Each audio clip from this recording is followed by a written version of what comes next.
खा खाकर चिंकी चिड़िया बहुत आलसी हो चुकी थी। चिंकी चिड़िया कोई कामकाज करती नहीं थी। वो हर वक्त बाजारी चीजें खाती रहती और जब खाने से फारिग होती तो सोई रहती। आज तो बहुत मीठी नींद आई, भूख लगी है, चलो पिज्जा और चेयर करती हूँ। चिंकी पिज्जा डिलीवरी का नंबर मिलाती है। हेलो पिज्जा डिलीवरी, एक बड़ा पिज्जा मेरे घर पहुँचा दो। थोड़ी देर बाद घंटी बजती है और पिज्जा डिलीवर करने वाला पक्षी पिज्जा लेकर पहुँच जाता है। चिंकी चिड़िया अकेली बैठकर 3 पक्षियों का पिज्जा खाने लगती है। रानू चिड़िया आती है और चिंकी के दरवाजे पर दस्तक देती। चिंकी चिंकी दरवाजा खोलो, जल्दी करो। क्या है रानू चिड़िया, क्यों इतना शोर मचा रही हो? चलो जंगल घूमने चले। मैंने तो अभी अभी पिज्जा खाया है, मुझ में इतनी हिम्मत नहीं कि जंगल घूमने जा सकूं। चिंकी तुम हर वक्त बाजारी चीजें खाती रहती हो, ना ही जंगल घूमने जाती हो और ना ही कोई काम करती हो। ऐसे तो तुम बीमार पड़ जाओगी। मुझे कुछ नहीं होता रानू चिड़िया, तुम जाओ, मुझे नींद आ रही है। चिंकी चिड़िया दरवाजा बंद करती है और फिर से सो जाती है।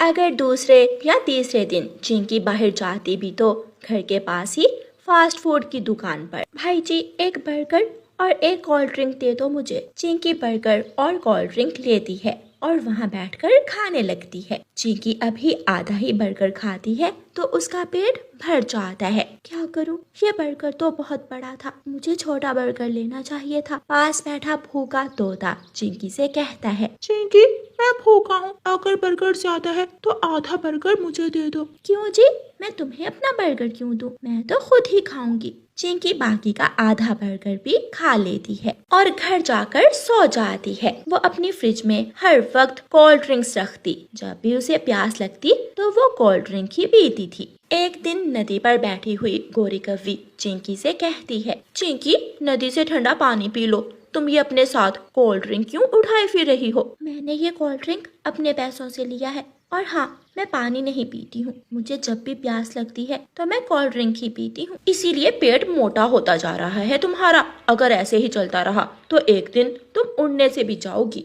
ऐसे ही दिन गुजरते गए और चिंकी चिड़िया ने खुद को ना बदला। आहिस्ता आहिस्ता चिंकी का वजन बहुत ज्यादा बढ़ जाता है और उसे उड़ना तो दूर की बात, टांगों पर चला भी नहीं जाता। वो फिर भी ऑर्डर करके घर में ही चीजें मंगवा लेती और बाजारी चीजें खाती रहती। एक दिन आधी रात को चिंकी की तबीयत बिगड़ जाती है। वो रानू चिड़िया को फोन करती है, रानू चिड़िया जल्दी से मेरे घर आओ, मेरी तबीयत बहुत खराब हो गई है, मेरी आंखों के सामने अंधेरा आ रहा है, तुम फोन रखो मैं अभी आती हूँ। रानू चिड़िया जल्दी से चिंकी के घर जाती है तो चिंकी बेहोश पड़ी थी। चिंकी बात करो, ये तो बेहोश हो गई है, मुझे जल्दी से डॉक्टर के पास जाना होगा। रानू चिड़िया उड़ती है और आधी रात को बुलबुल डॉक्टर के पास जाती है। बुलबुल डॉक्टर जल्दी चले, चिंकी को न जाने क्या हुआ है, वो अपने घर में बेहोश पड़ी है। बुलबुल डॉक्टर अपना बॉक्स लेती है और रानू चिड़िया के साथ जाती है। मैंने इसे दवा दे दी है, लेकिन इसे बाजारी चीजें छोड़नी होंगी। अगर ऐसे ही इसका वजन बढ़ता रहा तो इसके पंख टूट जाएंगे। बुलबुल चली जाती है। सारी रात बेचारी रानू चिड़िया चिंकी के पास बैठी रहती है। सुबह हो जाती है, चिंकी आंखें खोलती है। रानू मैं कहाँ हूँ? तुम अपने घर में ही हो, अब तुम ठीक हो।